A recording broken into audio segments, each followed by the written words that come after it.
Buenas tardes, buenos días, buenas noches, depende de la hora a la que estén mirando este vídeo. Nos encontramos nuevamente a la distancia con la idea de seguir trabajando en lo que iba a ser el conversatorio frustrado en Madrid. No voy a profundizar a fondo en estos temas, estoy haciendo un pantallazo sobre temas que profundizaremos en el seminario para aquellos que les interese participar.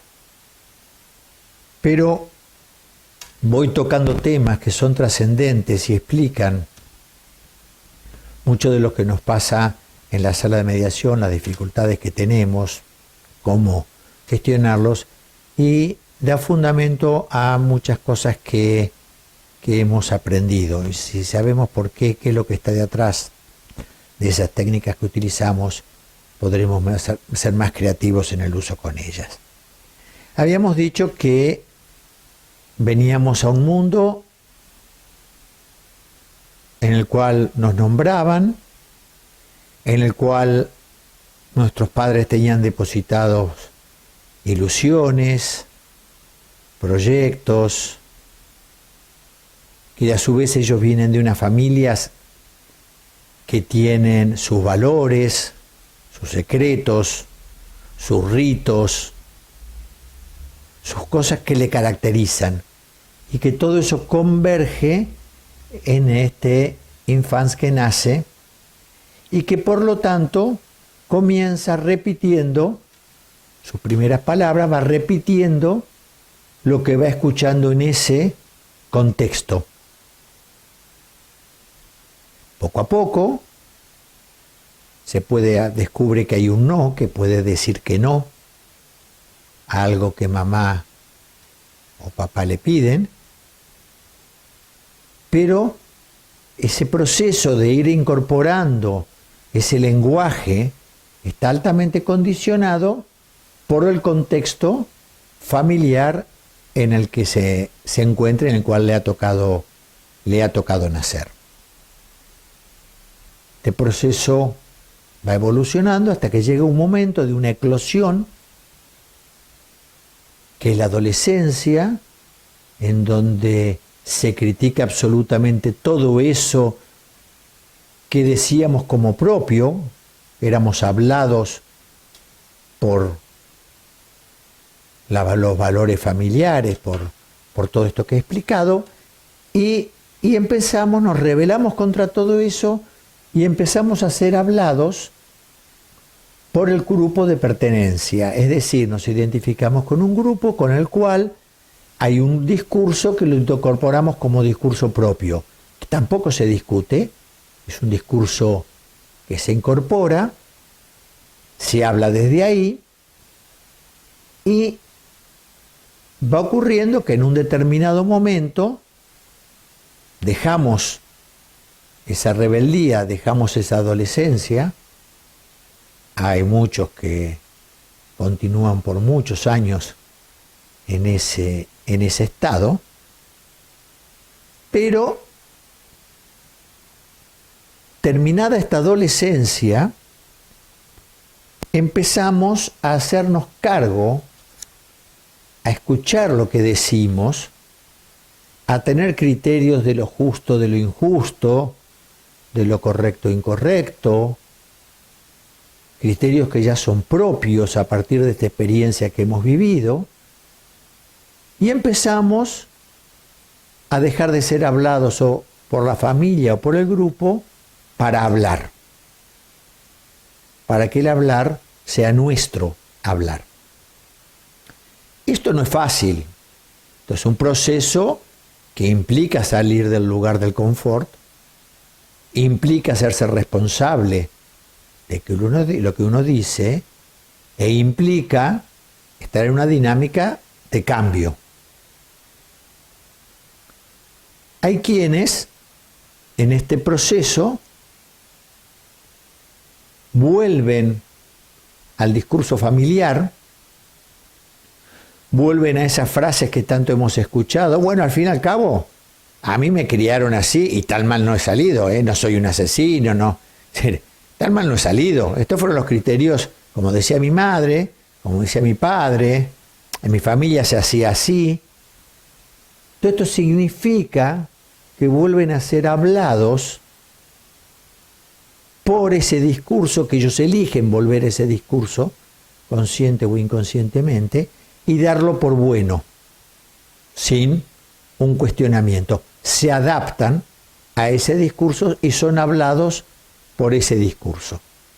Hay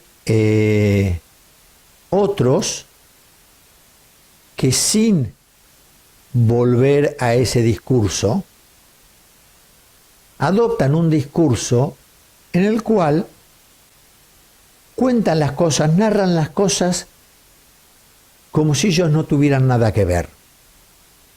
Como si eso que dicen, ellos no tuvieran ninguna responsabilidad. Es una narrativa casi neutra, ajena a ellos. Pero ¿qué es lo que ellos dicen? Hegel llama esto las almas bellas. En el seminario se va a tratar este tema porque es importante, porque es cuando aparentemente hablamos, pero no pareciera que habláramos nosotros. Es decir, voy a poner un ejemplo drástico. Contamos de los miles que se ahogan en el Mediterráneo, y no importa en qué parte del mundo lo estemos contando, lo contamos como si nosotros no tuviéramos nada que ver con eso. Si no tuviéramos ninguna responsabilidad de algún tipo en eso que pasa, en esa cantidad de vidas que se mueren. No hacemos un análisis, lo contamos como una verdad que es, pero que es ajena a nosotros. Ese es el alma bella. Y en lo que nosotros vemos esto, mucho en mediación, es cuando la gente llega y siempre dice que el problema es del otro. Que esa persona no tiene problema. Da un discurso, cuenta lo que pasa, como si no fuera con ella, no tiene nada que ver. Es todo un problema del otro. No participa en nada en esa narrativa que cuenta. Folger, que insistió tanto en la legitimación y el empowerment, a mí saben que la palabra empowerment no me gusta, yo prefiero decir que me legitimo a mí y legitimo al otro. En este hecho de legitimarme a mí como soy y con lo que digo, y legitimar al otro con lo que dice, lo que estamos haciendo es elegir la palabra para gestionar, es decir, que necesitamos al otro que nos escuche y que el otro nos necesita a nosotros para que le escuchemos. Esto significa legitimarnos y legitimarse, que nuestra palabra y la palabra del otro son palabras que queremos que sean escuchadas. Entonces, en este problema de hablar y de ser escuchado y de desear hablar, y que el otro habla y quiere ser escuchado, ya nos hemos movido del lugar de que no tenemos nada que ver. Ya entramos a participar de la gestión del conflicto. Ya entramos a reconocer la existencia del otro y el otro entra a reconocer la existencia nuestra. Yo solía contar cuando llegué a España y después me he olvidado, y tal vez porque he vuelto a Argentina me he vuelto a acordar, una experiencia que teníamos acá. Saben, Argentina es el tercer país del mundo con mayor población judía, después de Estados Unidos e Israel. Y entonces había muchos matrimonios mixtos de judíos con no judíos, judías con no judíos, y que normalmente en aquellas épocas, en los años 90, eran altamente rechazados por sus familias de origen. Ellos se rebelaban contra esto, imponían su discurso propio, se casaban, armaban su familia, pero cuando había una crisis tan fuerte como para llegar a una mediación por separación, la queja recíproca era reprocharle al otro que parecía a ella, que parecía su madre hablando, y a él que parecía su padre hablando. Es decir, habían vuelto a ese discurso que ya no era el de ellos, pasaban a ser hablados por el discurso familiar. ¿Y por qué? Porque eso les daba seguridad, eso les daba una pertenencia, eso los identificaba y los quitaba los miedos. Eso es la regresión, creo que se llama así, que es volver a esos lugares en donde, aunque hayamos salido, ahí nos daba seguridad. Preferimos ser hablados por ese ámbito donde nos daba la seguridad y la pertenencia. Entonces, aparece algo que, ya lo hemos dicho, que en la comunicación no es posible, porque la comunicación tiene un elemento esencial de la misma, que es el malentendido. ¿Qué es el malentendido? Es decir, es eso que como nosotros ni nos conocemos a nosotros mismos, no conocemos al otro en su totalidad, suponemos cosas del otro, de la otra. Y en este suponerlos así, esperamos respuestas de lo que nosotros suponemos y le atribuimos que son. Entonces, cuando esa respuesta no es la que nosotros esperamos, aparecen sentimientos, frustración, engaño, fraude, que llevan a enojo, agresividad y hasta violencia. Porque hemos supuesto algo que no ha respondido como esperábamos que respondiera.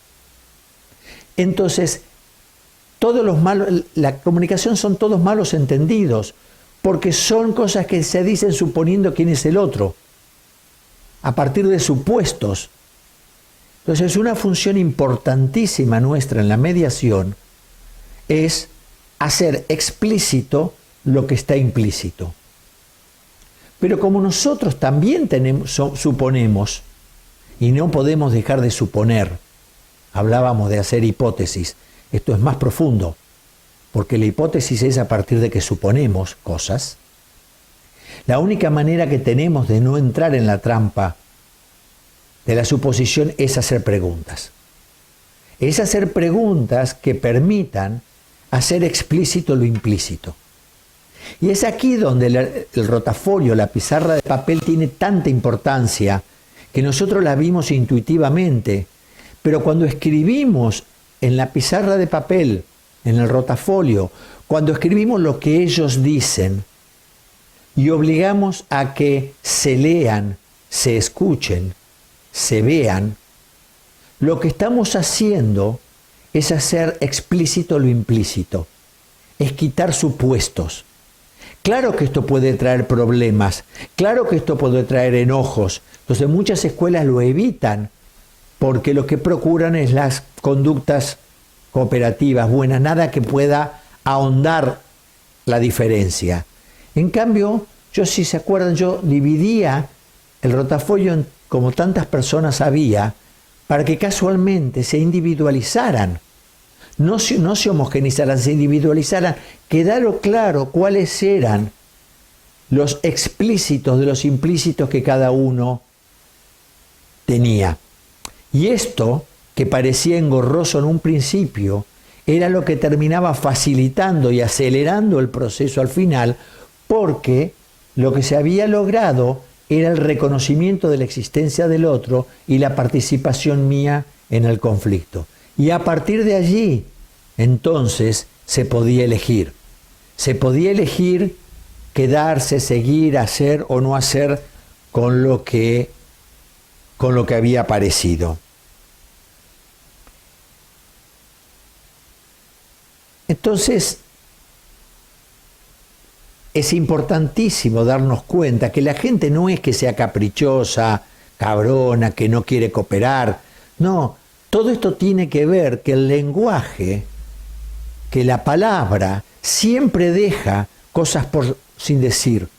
Siempre deja espacios, huecos, que son rellenados con supuestos.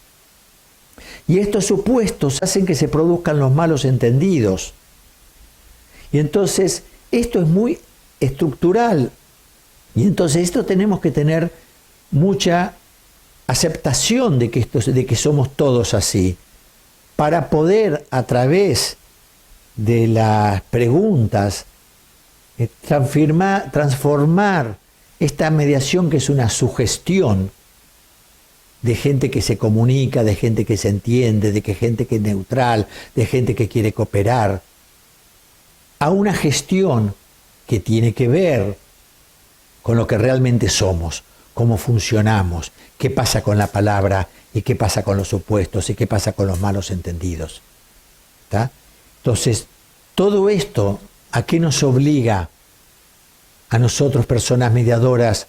En vuestra vida privada, haced lo que tengáis ganas, pero cuando os sentáis en la silla de persona mediadora, tenéis que reconocer que no sabéis nada del otro, que no vais a saber nada del otro, que cuando se vayan tampoco vais a saber nada del otro, que el saber y todo lo que significa el saber científico no nos ayuda acá, porque nos pone una barrera al escuchar, porque nos llena de supuestos, porque el saber atribuye a que todos somos iguales y que podemos estandarizar, y entonces transformamos todo, damos consistencia a los supuestos. Y esto es lo que hace la mass media. Los medios de comunicación masivos, dominados, hacen esto, transforman en verdades incuestionables los supuestos. ¿Se acuerdan cuando en España, cuando yo llegué en el 90, los gitanos eran todos ladrones? Ese supuesto era una verdad, era un principio con el cual se manejaban. Ese era el resultado de una estructura de la comunicación. Pregúntense cuántas cosas dicen y repiten ustedes que tienen que ver con cosas que se dicen y se repiten en los medios de comunicación y que no cuestionamos. No confrontamos, porque no son verdades lo de los medios de la izquierda ni los medios de la derecha. No confrontamos para tener un criterio propio. Y en mediación, entonces, nosotros tampoco tenemos un criterio, no nos podemos amparar en lo que estudiamos para reemplazar la incertidumbre que nos dan los supuestos. Solo nos queda preguntar para hacer explícito lo implícito. No es fácil, pero les garantizo que esto aliviana el peso de llevar sobre nuestros hombros la tarea de que la mediación salga bien. La mediación es de ellos y ellos son los que tienen que trabajar para que les salga bien. Nosotros tenemos que renunciar a ese lugar del saber y ese lugar de la escucha neutral. Bueno, nada más.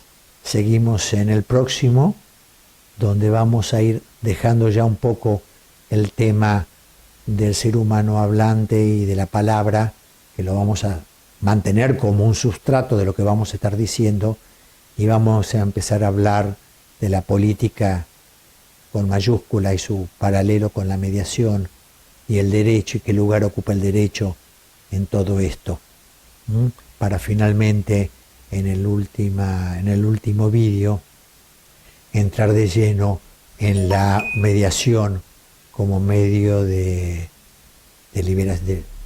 libertad, de generar espacios de libertad o de generar espacios de adaptación. Perdón me olvidé de quitarle el sonido al vídeo, pero creo que, bueno, lo hace real, como la vida misma. Muchas gracias.